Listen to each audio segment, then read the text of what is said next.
All right. All right, let's get this party started. Okay, You're so pretty. Oh my gosh. No, because I can't. When I look over at you, I feel stunned. Okay, so that's a problem. All right. I was a secret girlfriend not once but twice in high school because it was so embarrassing to date me. Okay, that has to go in this. Why? Why would it be embarrassing to date you? Well, I grew up in, you know what? It should go in this, We'll get and there. I'll save it. All right, let us start the Okay. podcast. Okay. Hello, everybody. You are interrupting a conversation with my guest today, and believe me, you would not believe the territory that it's covered. And I'm very seriously Suzy Welch. I'm a professor of management practice at NYU Stern School of Business, and we're here with 3 episodes that are so special of Becoming You. Really excited for you to jump on this train and come with us. Becoming You is a podcast where our topic is you finding your purpose and figuring out what to do with your life. That's very important work. It's hard work. It's fun work. I wrote a book about it called Becoming You, and I teach this class that we have open to the public, but we also have it at NYU. But sometimes people just say, like, how do you even do Becoming You? How do you do it? This series is all about showing you how you do Becoming You. And I have in the studio, live from New York once again, 2 people who've gone through the Becoming You process who I hold very near and dear to my heart. I didn't know them from a hole in the wall before we got started. But we've got Max, who was one of my students at NYU and now has a great job, and Kristen, who actually came to the open enrollment version of Becoming You. They're going to be my co-pilots as we walk through the parts of the Becoming You methodology. Now look, the methodology very quickly is based on the premise.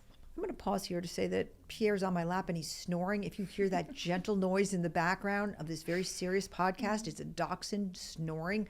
Okay, Becoming You, the methodology, is based on the premise that your purpose lies at the intersection of your values, your authentically held belief system, your aptitudes, that's what you're uniquely good at, your cognitive aptitudes, your personality aptitudes, and finally your economically viable interests. These are 3 big data sets. For the Becoming You methodology, we mine them, and then we look at what lays at the intersection of those 3 data sets, right? And so in the book and in the class, there's all these exercises that we go through. And so we're really kind of going to do that live here with Max and Kristen. We're going to talk about values in this episode. Stay with us. And then we're going to do aptitudes. And then we're going to look at economically viable interests. And in that last 3rd episode, we're going to look where they ended up and how it all worked together and how it's almost like a little mystery. Okay, it's not true crime. You're going to have to go someplace else for that if you need it. That fix. And don't we all sometimes need a true crime episode? Admit it. Even I do. And actually, speaking of really guilty pleasures, do you know what my daughter made me watch this weekend? There's a show called The Secret Life of Mormon Wives. It's called Mom Talk. Mom Talk. These beautiful women out in Utah, and they've got a lot of drama. I'm sorry for this tangent. Let's get back to Becoming You. No, I feel damaged by it. I feel they all need to take the values bridge. That's what I think. I just think we should do a separate episode on the Secret Lives of Mormon Wives Yes. because we have a lot to talk about. We do. We do. And actually, I'd like them all to come on this show. If you're listening, you need to come on and do the values bridge, which we'll get to. All right, so look, that's what we're doing in this episode of Becoming You. I'm really glad you're here, and we have got so much territory to go over. But the first thing we really need to do is we need to get to know our very, very special guests here today. Let's get to know them a little bit, and actually you'll know them a lot a bit by the end of this, because Becoming You as a methodology is very fundamentally a process when you paint a self-portrait of yourself, okay? You get to know who you are in the details, what your values are, what you deeply believe. You get to know your aptitudes, which is how your brain works and really how your personality is experienced by the world, okay? And finally, you find out what calls you intellectually and emotionally. Once we know that about you too, what else is there to know? All right, so let's get started again. I'm Suzy Welch, and I'm super happy that you're here. Let's start with Kristen. Kristen, I met you when you came to one of the 3-day Becoming You open enrollment classes. Let's just start with why. Why did you come to it? Like, what were you doing in your life? What made you come to it? Tell us a little bit about yourself. Yes, I was a partner at a commercial production company, and so my job was to executive produce commercials, and advertising agencies would come to me. You try to win a job, and then you put the team together who's going to shoot it, and that's the job. And I really loved so much of it, and something just I just felt like I wasn't where I was supposed to be. And you had a little feeling, like this is not what I was maybe meant to do. Yeah, well, it was more like you should be happy. You should be happy. Why aren't I happier? Why aren't I happier? We had just been nominated for an Emmy. We had, I'm a partner. I'm making great money. Yeah. I should be happier. Big presenting question for becoming you. And the whole process is like, why aren't I happier? Let's just get a little bit more detail on you. You're a New Yorker. Well, I grew up in Arkansas, and I moved to New York when I was 23, and I thought it would be for just a short minute, and then I met my husband, and I was like, well, I guess I'm going to live here forever, because it was like first date, this is my guy. And now we have 2 children, a 13-year-old and a 9-year-old. So my husband's a Broadway producer, and he started his own production company in October of 2019, which is a tough time to start a Broadway company. Yeah. And both of our children were diagnosed with their own special neurodiverse diagnoses. And so we really had been in survival mode for so long. And then Broadway came back and John was doing great. And we got both of our kids diagnosed and in the schools that they needed to be in. And they were doing great. And then all of a sudden it was like, oh, I had space to think about myself. And for a year, I tried to shove those feelings down of just like, this is what success looks like, so be happy. And it got to the point where, well, then Suzy started showing up in my Instagram. Yeah. And the algorithm's unbelievable. It just sort of finds my blabbing away shows up when people are beginning to ask, what's going on here? I listened to every podcast that was on there. And I was late to I was catching up, and you had talked about how there was going to be this 3-day intensive, and I DM'd you on Instagram, and I said, oh, I think I missed it, and you're like, you didn't, it's next week, and you should come. Oh. And so I already loved you, and I want to say this before we go to Max, which is that, look, the nickname for Becoming You, I'm not going to lie, the nickname for Becoming You at NYU is the class where everyone cries. There's quite a few tears because they're good tears as people discover who they are. That's often a shocking emotional experience. And I remember you showing up, and I think you cried like in the first 2 hours. And I remember thinking, I love that woman. All right, let's talk about, and I still do. All right, Max, tell us about you. So when I was in high school and in middle school, and I guess all the way back to childhood, I was always entrepreneurial. And I was building photo booths and like selling tickets at my school's carnival. I was, selling snow cones at the neighborhood block party. I had a company making bar mitzvah montages where I would make a bar mitzvah video for $300, which was a deal, and people still try to negotiate with me. But, so my entire life I was this entrepreneurial kid. Right. And when I was in high school, I happened to have fallen in love with coffee, which is like a really crazy thing for a 15-year-old to do. But fell in love with coffee, and part of what that led to is me trying to learn every single thing there was about it. Like, part of my childhood, too, in addition to being entrepreneurial, it was always just reading manuals. I needed to know how everything worked. I wanted to know how everything across everything worked. And so I, of course, had to learn everything there was to know about coffee, how it's made, how it's roasted, brewed, etc. I eventually started a company called Brew, which was a cold brew coffee startup, to make cold brew coffee at home. You're making me want a cup of coffee. Me too. And I'm like, it's like 6 o'clock at night, so I can't have one right now. But I started this company to make cold brew coffee at home. And what happened was I had this idea for a product. I built a prototype, really loved it. You're like 16 years old. At this point, I think I was 17. All right, fast forward. Go ahead. By the time I'm in college, I actually end up appearing on Shark Tank. And this is a very long story that I'm glossing over. But I ended up appearing on Shark Tank, get a deal with Mark Cuban, build this company into something really significant, and sell it at 20. And I sold it in May of 2020, so 2 months into the pandemic. Sell the company, close my laptop, opened a bottle of champagne, celebrated the sale of the company, woke up the next morning, and was like, what do I do with my life? What the hell? Like, I'm 20, I've sold a company, now what? Like, I'm still a senior in college. Like, I have to figure out what to do. And so I think this catapulted me into this realization that who I had been defined for all of high school and all of college was the kid with the coffee company. That was how people described me. They're like, oh, he's the coffee kid. He's the entrepreneurship kid. He's the kid that was on Shark Tank. And once that's stripped away from you, you have this question of like both immense gratitude for the experience you've had, but two, like, who are you as a person? So you went to business school and then you ended up in Becoming You because you were still trying to figure that out, or just because you heard I was such a fabulous professor? Oh, both, Suzy. So we'll keep going. I think graduate college, got a job, didn't feel quite right. Get another job, didn't feel quite right. Started a company, really didn't feel right. And I was like, interesting. I was like, this is bad. I thought I was entrepreneurial. I hated being a founder the second time. Found myself in Becoming You because I was like, what am I supposed to be doing? Okay. All right. And you were saying, what the heck should I be doing? And that is usually what happens. To some degree or another, in the Becoming You process, people land there and they think, I need a little tweak, or they think I got to blow up my life. And you know what? No matter how old you are, you guys are different ages, different generations, somewhat. Did you say somewhat? We're definitely at different. I I'm didn't 45 wanna, I didn't years want to old. say Thank anything. you very Okay, much. I didn't want to say anything. I you so but all right. How old are you? 45. Okay, 45 and 25. I thought you were in your early 30s. You guys, absolutely. Let's agree. Let's talk about your beauty routine in our next podcast. All right, listen. That's where Becoming You finds you.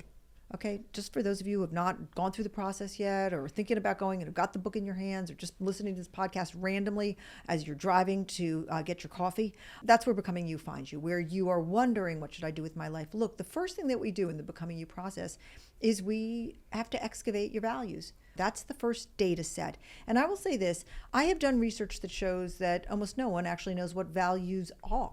They don't even know what they are. It's a word that's been hijacked by politics. There's progressive values, there's conservative values, there's all family values and so forth.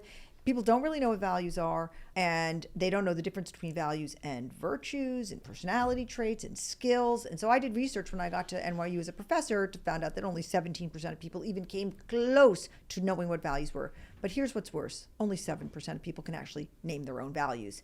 And so let's just start in Becoming You, in the process, in the book, if that's what you're reading right now.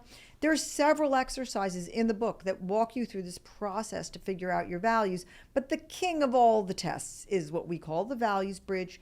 You can go to thevaluesbridge.com, take that test yourself. Hit pause, go take the test, or take it later. There's a free version and there's a souped up version, okay? So I'm not trying to sell you anything here, but I really do love the test. So when you started Becoming You, let's just talk about what you thought values were and what you thought your values were, okay? Kristen, what do you think your values were? Oh, I thought the value that I aspire to the most is kindness. Mm-hmm.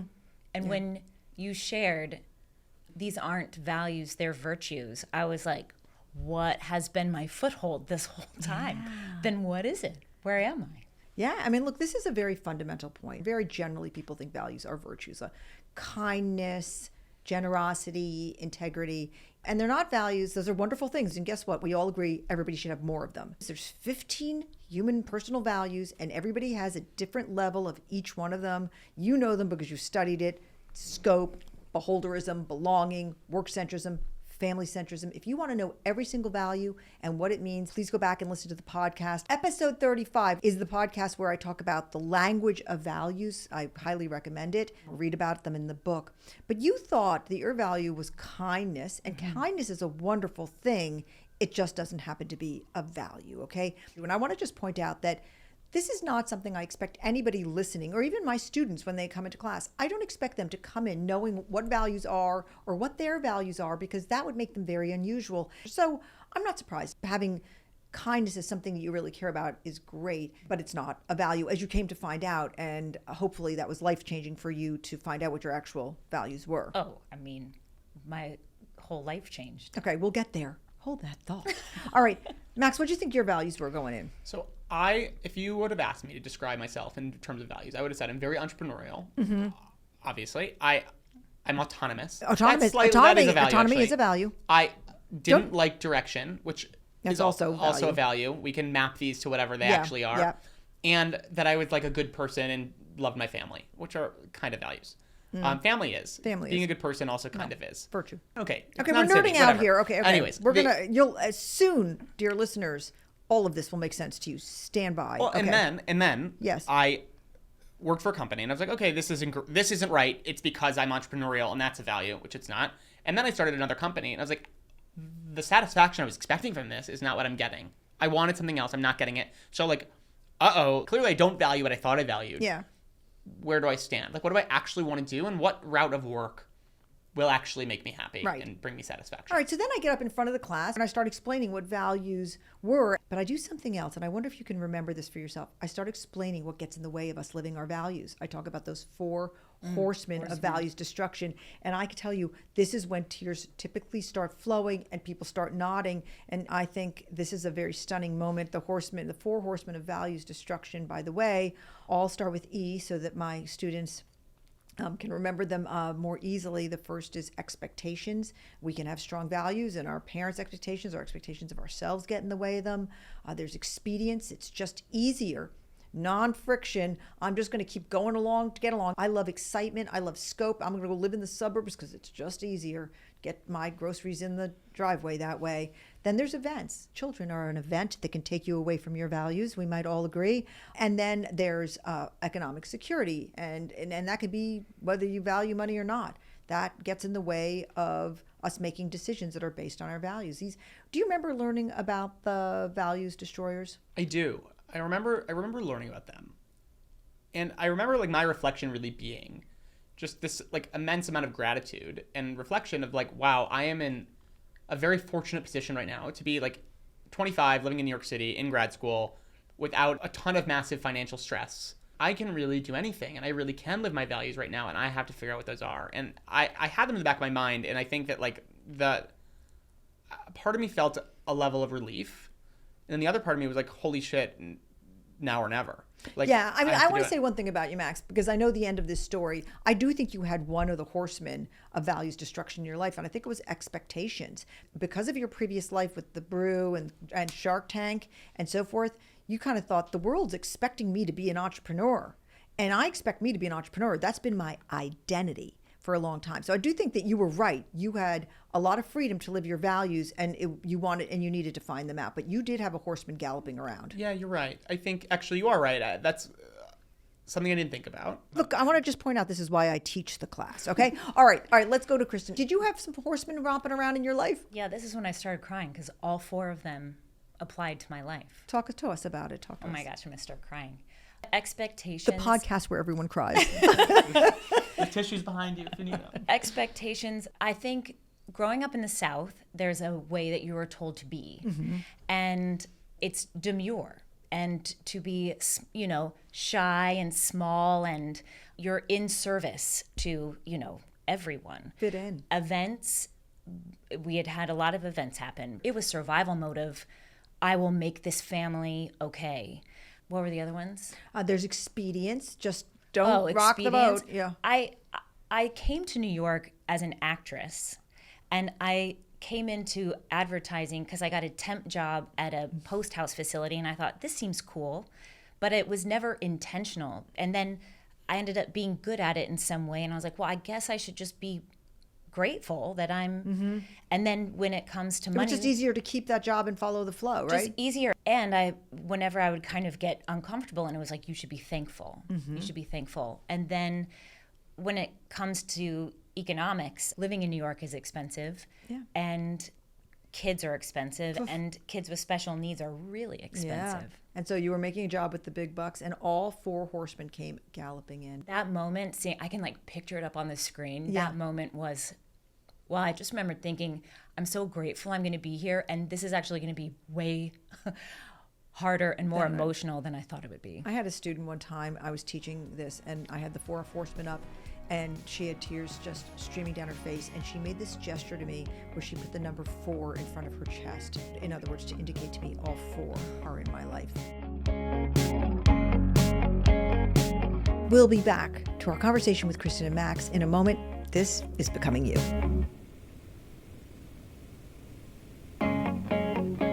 I'm Suzy Welch, and we're back with our conversation with Max and Kristen.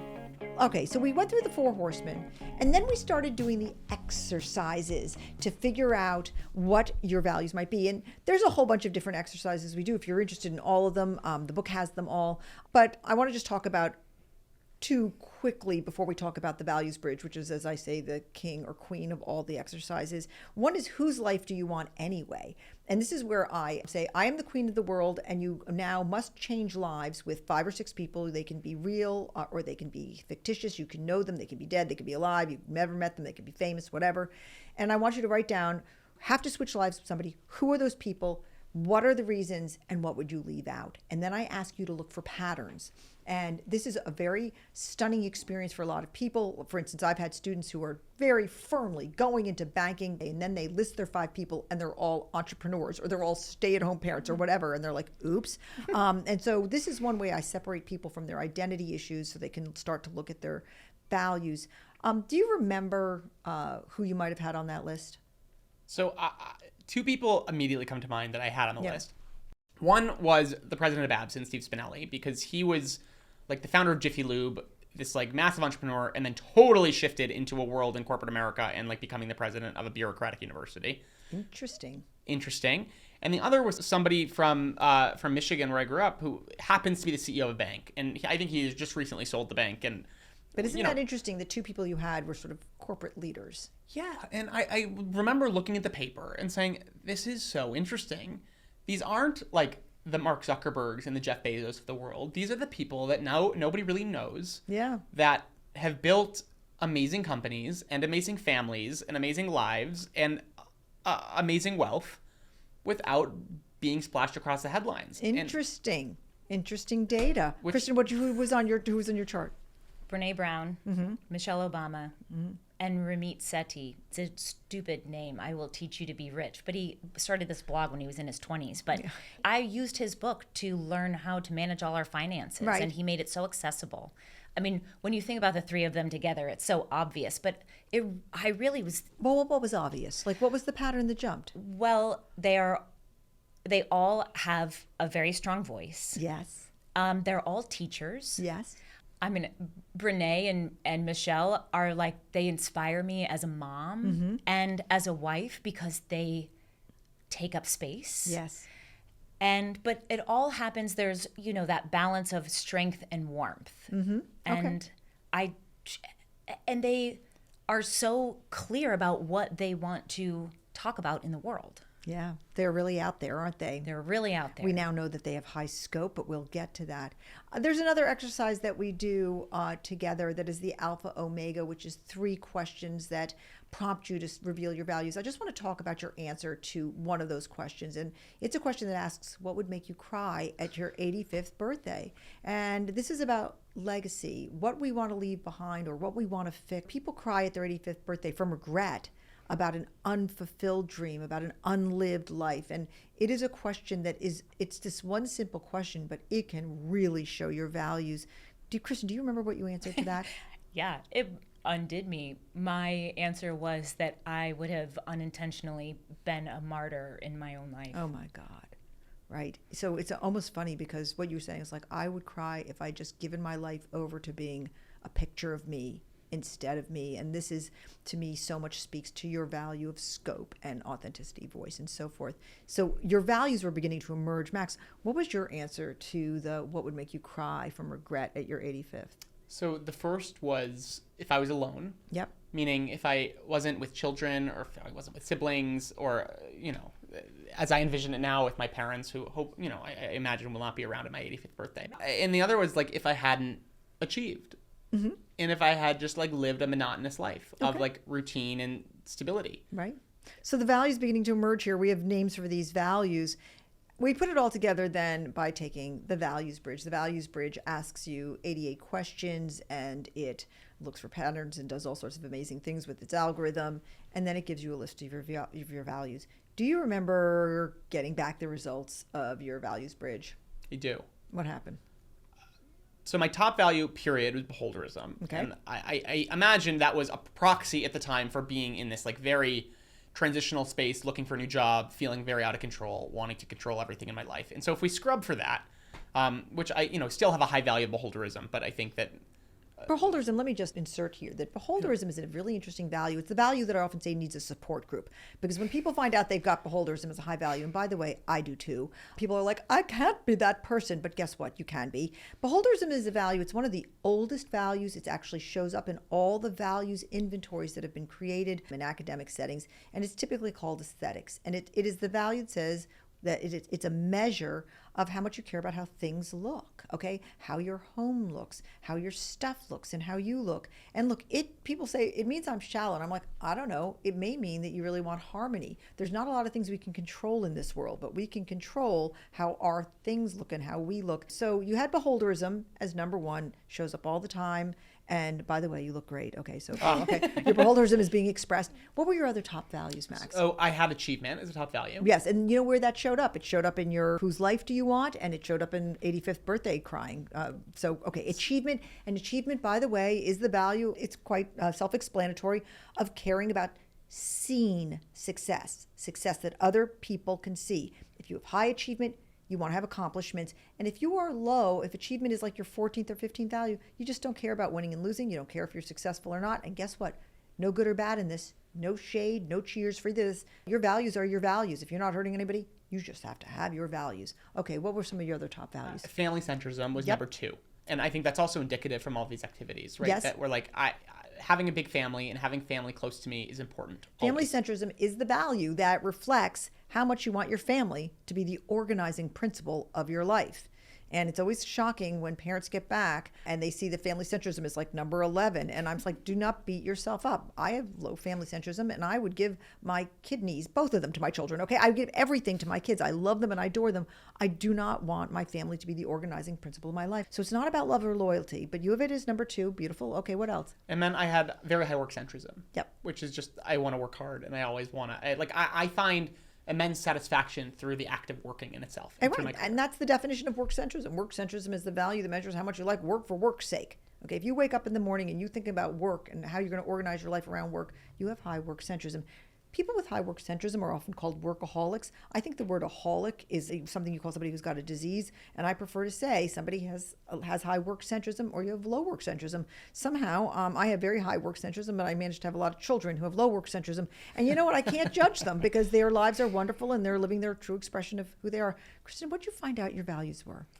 Scope and radius were my highest, which, I mean, I keep thinking about scope all the time, and it brings so much meaning to like my entire life. Let's pause here and I'm going to explain what scope is. Scope is a value. I love this value so much. It's in no other values inventory, so I have special attachment to it. Scope is a reflection of how big a life you want, how much excitement, how much new stuff, new experiences, new people, new relationships. It's high learning. It's high. You'll take the chaos for it. You want a big life. I always use this image of Bianca Jagger going in on her white stallion in Studio 54 having the highest scope. Your great quote one time, I think it was in class, you said, I want to touch everybody's brain. I want to touch all the brains. Okay, yeah. So low scope is a beautiful thing as well. Low scope is when your value is predictability, routine, being able to know what's coming. I mean, if I was to say to you, what are you doing in 1 year at 2:00 in the afternoon? You would say, I know what I'm doing because my life is something that is contained. It's beautiful. It's a choice how big a life you want. So high scope was number 1 for you, right? Big, yeah. And then radius was number 2, correct? Mm-hmm. Radius is the desire, a measure of how much you want to change the world. This is about systemic change. You had a very strong presentation of radius. And you know what was your feelings when you saw your values, those 2 values? That my life didn't have them in it. Yeah, that's a little way, right? Okay, so one of the things that the values bridge measures is what we call the variance between how much you have the value and how much you're living it. What were your variances on those? Oh, what's like the most, I mean. 100% is as high as it goes. I think it was 98 for one of yours, right? It was, 90, oh yeah. And so you had a very high scope and very high radius, and your thought was, uh-oh. Yeah. And beholderism was up there, and voice was up there. Okay, so let's talk about voice, because you've expressed voice in all your exercises. I mean, this is when you talk about Brene Brown and Michelle Obama. Voice is creative self-expression. It's your desire to have the world see you stand out for who you are, your authentic presentation of yourself. And some people have no desire to do that. They want to belong to okay, I don't want to pick on sororities. I was never part of a sorority, but, sororities is where you all do the same thing, you dress the same way, and there's certain rules you fit in, and people with have really, really high voice are not particularly great fits for, say, sorority-type situations, or they temporarily repress or sublimate their voice to be in that kind of setting. If you had high voice, you might not really be great in an Amish community, for instance. Well, I do want to share one more thing. Please. Because I imagine that there's other women my age who are listening to this. And I want to share how hard it was for me to actually identify my own values separate from my family. Yeah. It's so important. And I still sometimes am trying to separate it because I love my children and I love my husband so much. And I also want to know what I think and feel about things. I always thought that I knew exactly how I thought and felt about things. And it turned out it was really hard for me to separate it. Yeah. This is one of the gut-wrenching parts of the values process, is that that we don't know what our values are because we've completely sublimated them to the people that we love. And I think that this is a lot of times for parents one of the hardest part of going through becoming you. The first time I had an experience with this was 2009, and I was on the road writing for the Oprah magazine, and I was talking about values, and a woman came up to me after my speech and she looked really stricken, and I remember bending down and I said to her, what is wrong? And she said, I think for the past 15 years, I've been living my husband's values. Mm-hmm. And I said to her, oh, sister, join the club. And we do this for love. I don't have any negative feelings about it, except for that we lose ourselves in the process. And I think for you, and for many people who are moms and dads, of course, too, you start doing that, and then one day you say, why do I feel like I'm not myself? Why do I feel like I'm not in my body? And then to come to terms with the fact that you have values and the people you love may have very different values. That's the work of our lives. And I think for you, watching you go through it, I remember one time you saying, I don't even know what my values are separate from my children. You showed up for me with so much grace in that moment. Oh. And first of all, the fact that I could raise my hand in a classroom of 40 strangers and say, I don't know how to separate myself. And I said, I don't want my whole life to be my family. And I feel like that is something where people are going to come for me with knives and pitchforks. And that might be some of my Southern upbringing coming in. And you immediately said, yes, that is a challenge. And you talked through your own personal experiences of how you navigated that, and I just felt so seen and so relieved, and to be given permission. Yeah.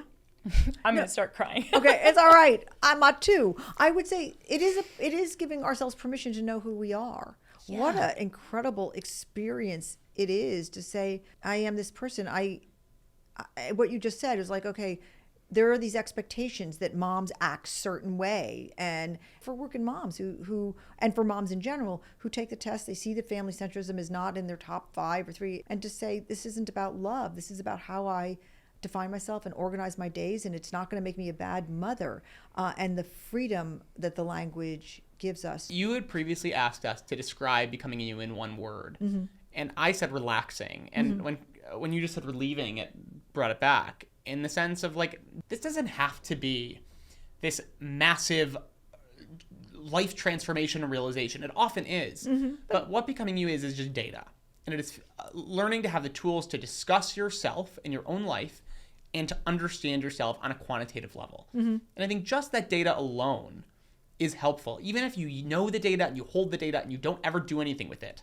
That is, of course, not the objective. But just having that is relaxing, and just knowing, having, at least for me, having this amount of understanding of myself. Yeah. When you're not living your values and something feels wrong, you can know why. And you can say, I understand that I'm not living my values right now, and I have to go and I have to switch to it. But I think that was, for me, one of the biggest takeaways. That's cool. That's cool. I mean, I think it's crazy to me how many years in our lives we can go through without knowing who we are. And we try to sort of understand the world, but actually that whole understanding begins with knowing who we are in the details. And I'm guilty as charged. I mean, I spent a lot of time understanding the world and studying, but this sort of journey of self-discovery and how we fit into the world starts with understanding ourselves. There's nothing selfish about it. There's nothing self-absorbed about it. Actually, we become better people and share our joy more when we find out who we are and find our authentic lives. Then we feel what it feels like to live an authentic life, this kind of very contagious joy. So we are, I believe, reaching the end of this values exploration part of this series together. I just pause to say I love you both so much, and I'm so grateful we're doing this together, and I bet our listeners are too. I just want to recap briefly. What we did here is we talked about the values portion of the Becoming You methodology, which is this peeling away of our defenses of the four horsemen and peeling away what gets us in the way of our values and talking about some of the tests and activities that get us to figure out our values.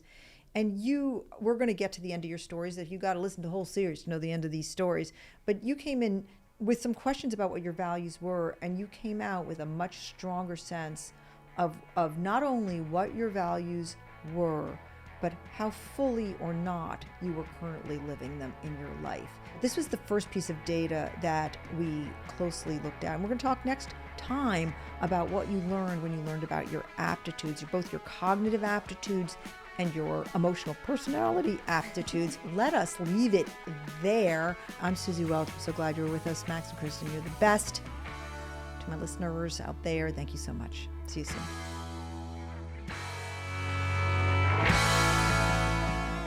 Becoming You is produced by Jesse Baker and Eric Newsom of Magnificent Noise. Our production staff includes Muskan Nagpal and Kristen Muller, with help from Eliza Zinn, Hallie Reiner, Maddie Paul, and Tanya Joji.